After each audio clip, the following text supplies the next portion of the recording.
சுவாமியே சரணம் ஐயப்பா, ஐயப்ப சரணம் சரணம்.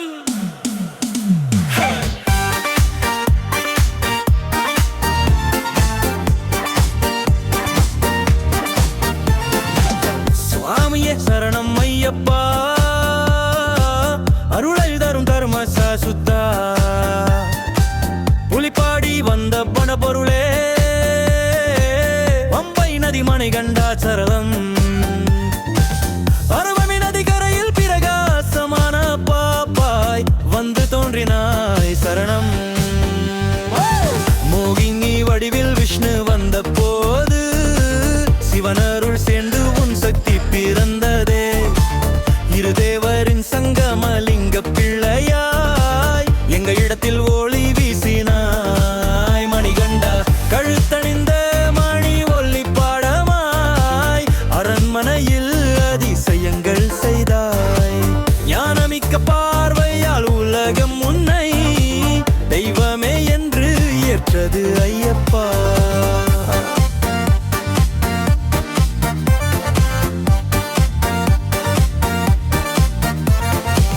மந்திரியின் மனத்தில் எழுந்த தீயே எண்ணில் ராணியின் நோய்க்கு புலிப்பால் வேண்டுமே என்ற போது 12 வயது சிறுவனாயிருந்தீ.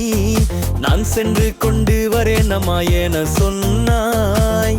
காட்டுக்குள் சென்ற நீயோ மணிகண்டா, மகிழ்ச்சி என்ற அசிரியை பார்த்தாய். போர் செய்து வாதம் செய்து தர்மத்தை காத்து அவதார நோக்கம் நிறைவேற்றினாய் சாமி. அசிரியை வென்ற பின் தர்மத்தின் தீபமாய் புலிகளையே வாகமாய் மாற்றி வந்தாய். ராணி நோய் குணமாகி தெய்வம் கண்ட போதிலும் உன் தெய்வ தந்தையை உலகம் உணர்ந்தது.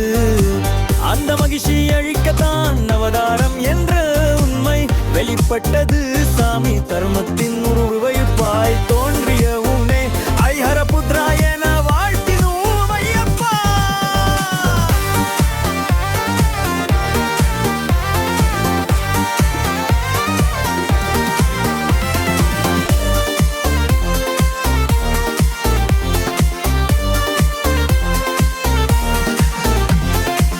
தர்மசாஸ்தானியே என்பதாலே சாமி தர்மத்தின் வழியில் நடை வருகிறாய். கோனுள் ஒன்னால் விரதம் கொண்டு மனத்தை சுத்தம் செய்து சுவாமியே ஜரணம் என ஜபிக்க சொல்லுகிறாய். இருமுடி கட்டி மலை ஏறும் அன்பர்கள் சமத்துவம் சொல்லும் முன் பாதை நடக்கிறோம்.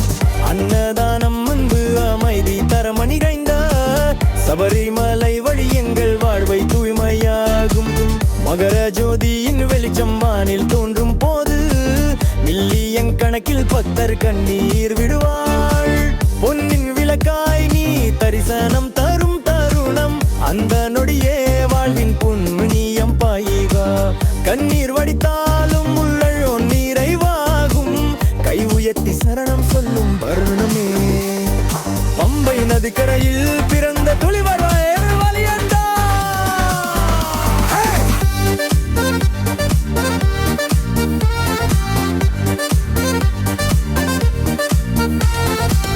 சாமியே சரணம் ஐயப்பா, அருளை தரும் பரமசா சுத்தா, புலிப்பாடி வந்த பரம்பொருளே, பம்பை நதி மணிகண்டா சரணம். சபரிமலை மலையை ஏறும் ஒவ்வொரு அடியிலும் உன் பெயரே எங்கள் மூச்சு. சுவாமியே சரணம் ஐயப்பா.